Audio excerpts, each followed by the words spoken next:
Көчөт тигип аткан мезгилибиз Түркиянын көчөтү. ОХФ 333 деген номердеги тамырдагы көчөт. Жетиштүү жакшы өсө алат. Полукарлик болуп эсептелет. Вильямский сорту. Чуңкурду даярдап алдык мынакей. Мына ушул кагаздан турган жери киндиги көмүлбөш керек. Бул жердин бетинде туруш керек.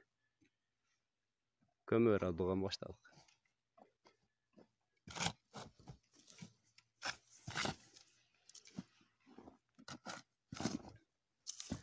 Көчөттү тигип атканда мынаны жогору тартып туруш керек.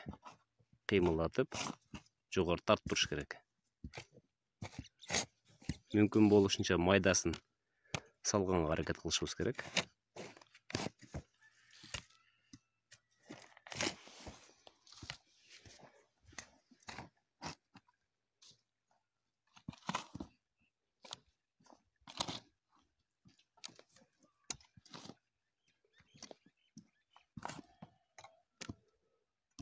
Эми көчөттүн астын жакшылап трамбовка кылып чыгабыз, кыймылдатабыз. Жогоруга тартып, астын дегилеп чыгабыз.